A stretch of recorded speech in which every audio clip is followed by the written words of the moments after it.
Welcome to the HMO Property Show. By investors, for investors. Catch us weekly as we discuss all things cash flow positive property investing.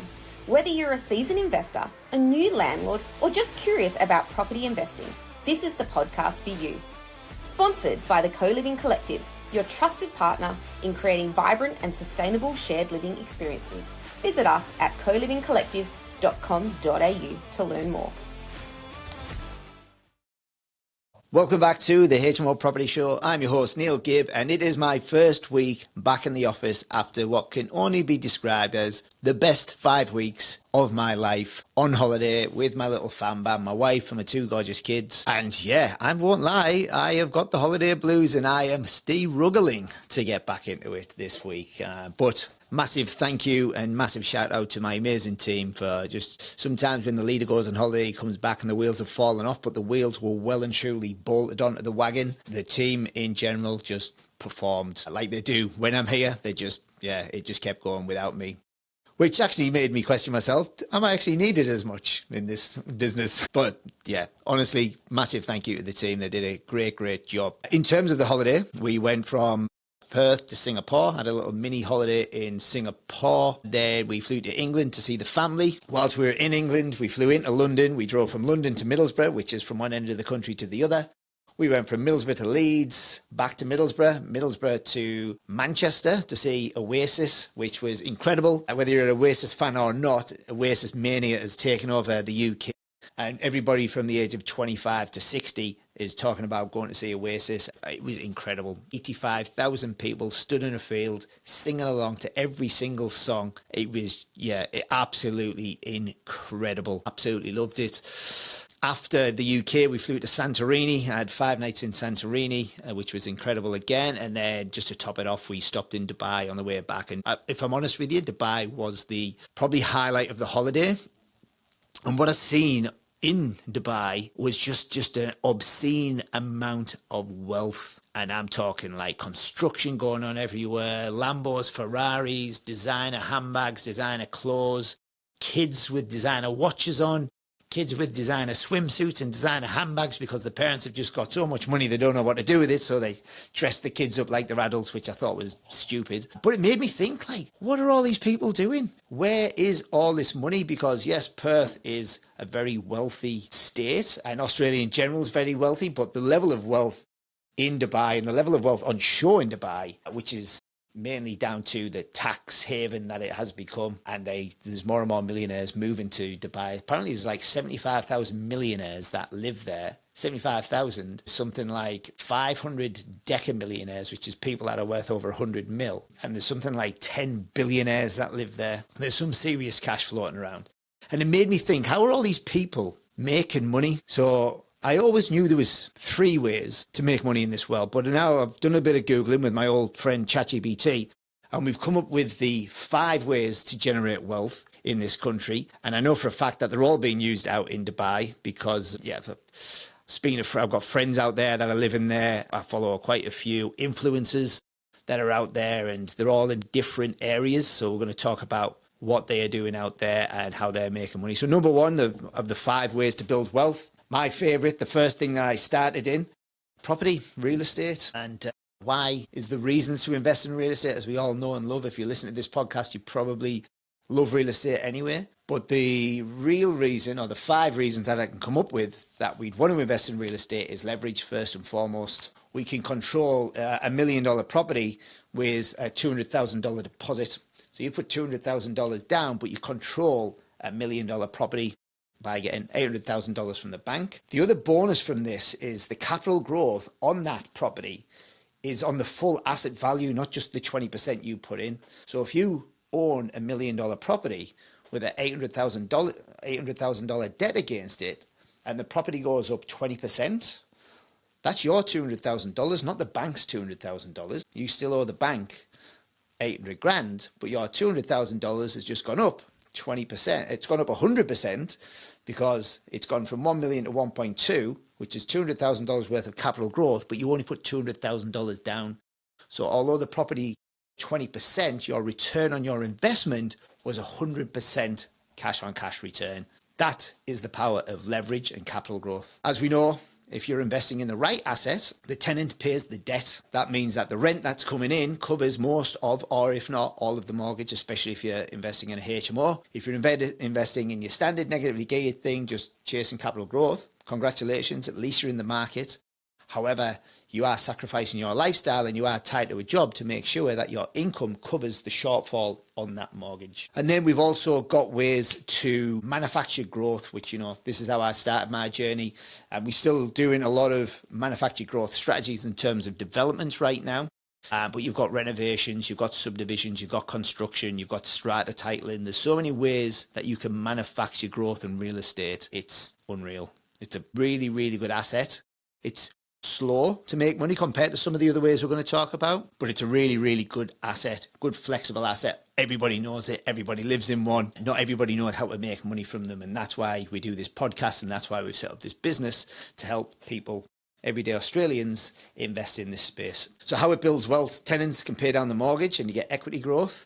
Your rent provides cash flow, which you can reinvest or accelerate debt reduction. As your property appreciates, your net worth increases. Heaps of tax advantages, which means you can keep more of the cash flow if you're cash flow positive. If you're negative cash flow, it means you get a little bit of money back after you lose it. And it's also scalable with property management. If you're a property investor and you managing your own properties, I believe you are taking the slow route to wealth, because you could pass it off to a professional, which could then free you up to get creative by raising more capital, doing more deals, doing more joint ventures, and get the property managers to do the sort of donkey work or leg work, if we want to call it that. So number one, real estate. Number two, business. There is business everywhere in Dubai, all over the world. And alongside property, it is probably the most prevalent way that people build wealth, and it's probably where the most billionaires are generated, because it's a very scalable asset class. 5 reasons that you want to invest in or own a business.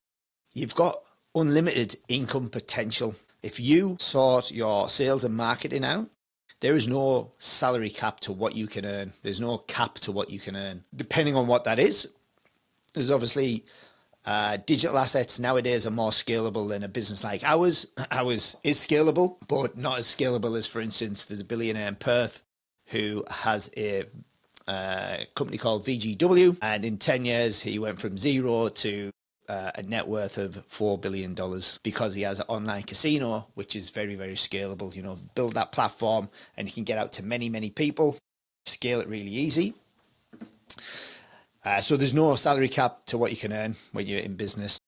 Business values also multiply, but they are generally valued, is the word I'm looking for, at 3 to 10 times the profit that it generates. So if you have a business that generates $1 million profit, based on the industry that it's in, you could potentially sell that for $3 million to $10 million based on the profit that it generates. They're a good cash flow machine. If you get your sales and marketing right, then the cash flow from a business is really, really good. And you can either reinvest the profits into the business, into the marketing machine to generate more leads, which you generate more income, or you can move them profits into property or one of the other asset classes, which I'm going to talk about after this one. Again, if you're structured correctly as a proprietary limited company or a trust, and you've got the right structure and the right people around you, there's lots of tax advantages, deductions and structures that can reduce your tax, and you can control the business and build an actual legacy. And you think of some of the juggernauts out there, the Googles, the Amazons, the Microsofts, the Apples,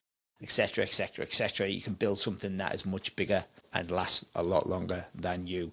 I was watching a company the other night, I was watching something on Netflix called Landman, which was really good. And one of the phrases in there was, people die, but companies don't, or oil companies don't specifically. And this is where the legacy point comes into it, right? Businesses can go and go and go, and they can be handed down and handed down. You think about some of the older businesses like GE, General Electric, and they're a juggernaut that's been on for many, many years. So how do you actually build wealth in business? So profits provide cash to invest in other areas, i.e. real estate. You can start and scale a business with a clear exit plan.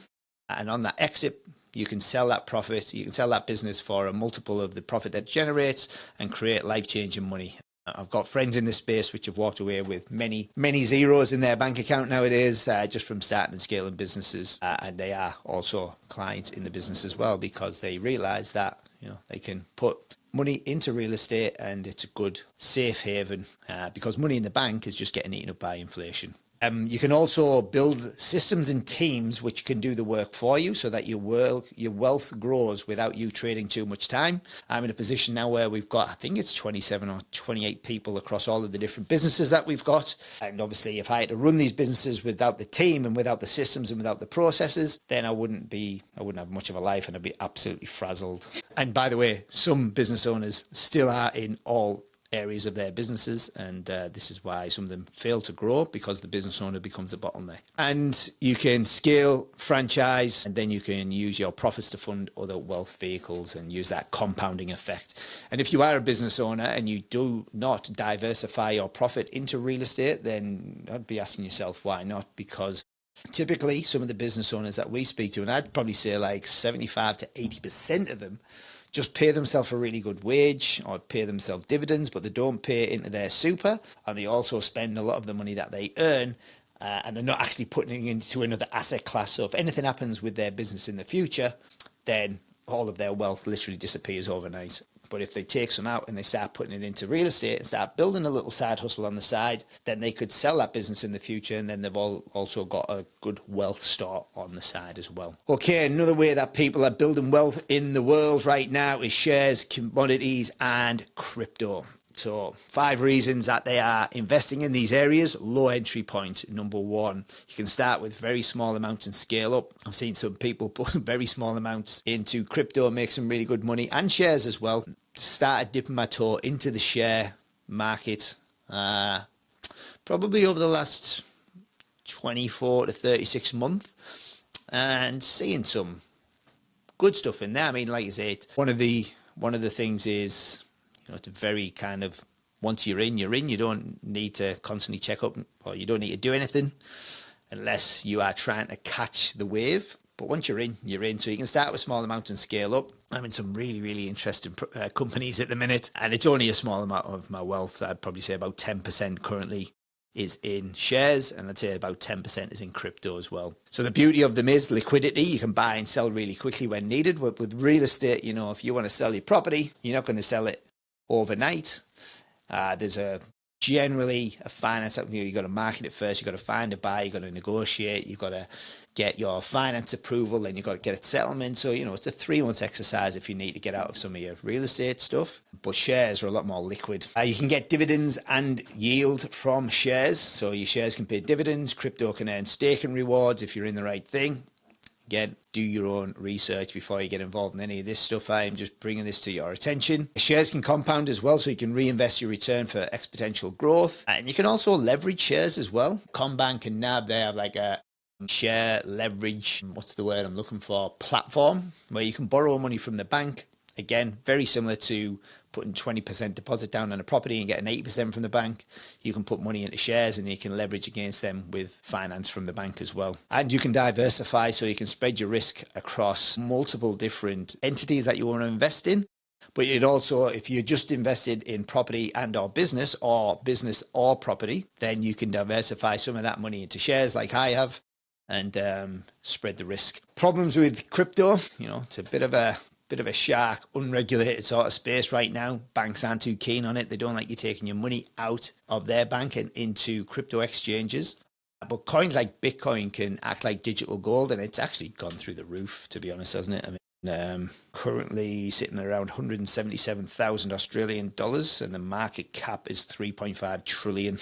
I mean, what is it, to be honest? It's just phenomenal, isn't it? So you get capital growth. You can buy and hold for long-term application or appreciation. If you bought in 2013, 14, 15, then you'd be sitting on some serious wealth right now. But you'd probably also got no fingernails left and no hair, because you'd be up and down like I don't know what. You can stake your crypto on certain platforms to get rewards.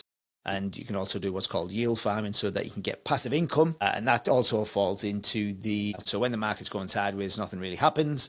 But then when the market goes up, we make some good money. Then it goes sideways again, nothing really happens. And if the market goes down, we make some good money. So it's called FinRev, the financial revolution. If anyone's interested in it, again, do your own research. It's not advice, just bring it to your attention. And you can also hedge against fiat and inflation with cryptocurrency, because some investors treat it as kind of currency insurance.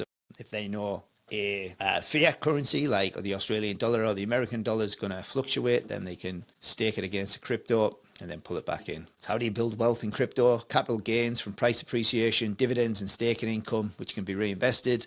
Liquidity allows quick movement of capital, hedge and diversify against other asset classes, and the potential to scale wealth without active management. Like I say, there is a lot of sharks out there, and there's a lot of money gets lost in this space as well, of a lot of money that gets made. Number 4 of the 5 reasons, or the 5 ways to build wealth in the country right now, is commodities, which is gold, silver, oil, etc. This is the only thing that I'm not currently invested in. I did start trading some gold previously, but I just pulled it all out and put it back into, I actually put it back into the share portfolio for now.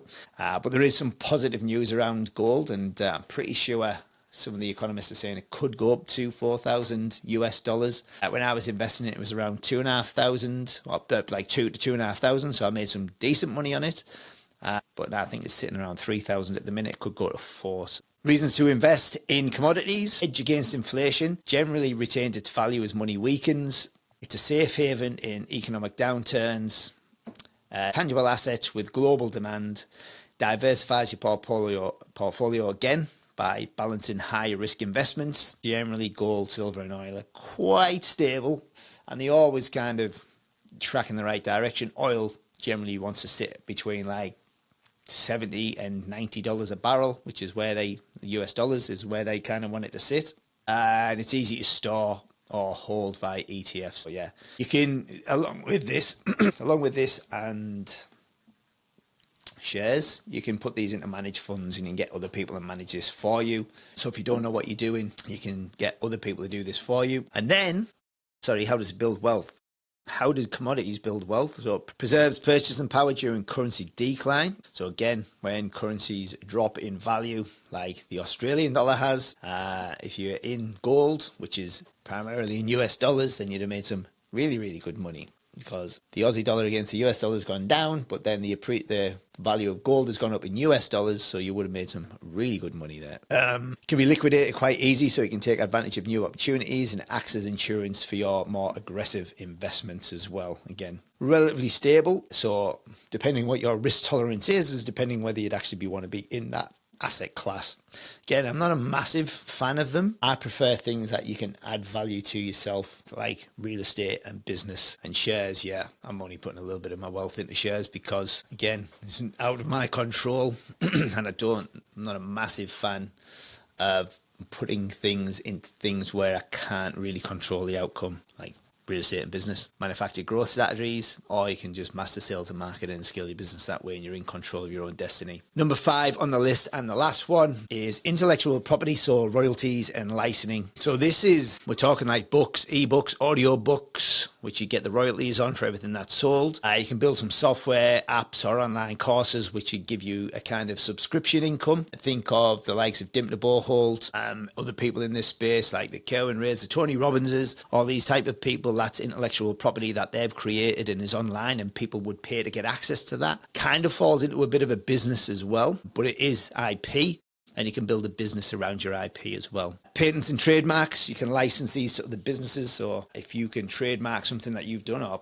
put a patent on something that you've done, then you can sell that to other businesses and get a income stream from them people. Music or podcasts, so every time you hear a song on radio, especially at Christmas time, all these people that make Christmas songs that become really popular on radio, the people that made them songs get royalties every single year. So at Christmas, it just rains money for them guys because everyone just starts hammering them songs. And then you can also franchise your brand, so you can get other people to pay you to use your IP. So royalties and licensing fees create recurring passive cash flow. You can sell this IP, or you can sell your intellectual property, you can sell your royalties and your licensing. You can package it up, build it and sell it inside a business or outside of a business, which means you've got some nice big chunk money on the back end of that. You can also get them to provide income long after creation. So again, if you've got a book or if you've got a song that is just getting played in the future, generally around Christmas time, then you get some good income there as well, a good wealth builder. Scalable. Once it's out there, it's done, and you just let the fact that it's very popular, like a Christmas song, which it's just continue to scale, continue to get used, but there's no additional work from you. Here's a good person to think about in this space as well. It's Michael Jordan. And if you've seen the movie Air, it's incredible. Talks about how Jordan was going to sign with Adidas, but he signed with Nike. And as we know, the rest is history. He's got the Air Jordan and the Jordan brand and product line within Nike.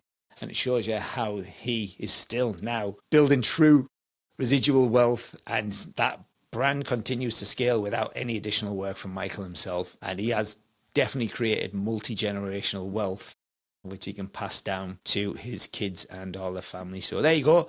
They are the 5 ways to build wealth in this country. And the reason that I brought it to you, like you say, I've just got back from holiday and I'm looking around at all this money that's out there and thinking, how are they making money?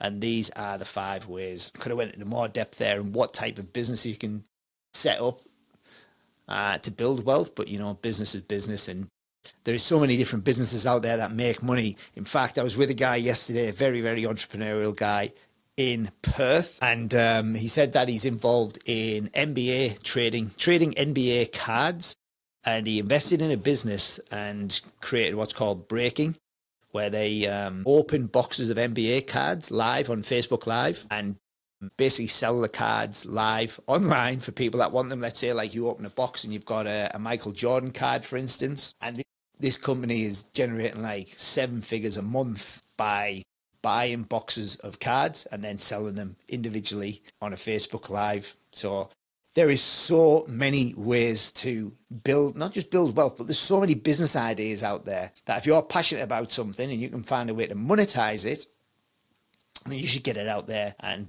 give it a crack, because there's so many different ways you can do this. Like, I love seeing people that have set businesses up and they're out there doing some really cool things and getting some really cool results, but they're also really passionate about what they do as well. And it might be like super, super geeky, like NBA cards, for instance. You know, it's not my cup of tea at all, so I've got zero interest in it. But to see how this guy lit up when I started talking to him about it, and then he started to explain to me how much money he was making from it, it's something that he's truly, truly passionate about and absolutely loves himself. And some of these cards are selling for like 10 to 20 grand per card. Neeny little sticker card, little stickers, little chrome sticker things, 10 to 20 grand per card. Ridiculous. 7 figures a month. Incredible. So there you go, guys. 5 ways to build wealth. Hope that helps. If you're in any, let me know. If you're looking to get in any, again, let me know. I love hearing about people's success stories. And I will see you again next week on the podcast. And remember, every master was once a disaster and every winner was once a beginner. Thanks for watching. Make sure you tune in the same time next week so you can stay up to date with all cash flow positive property updates.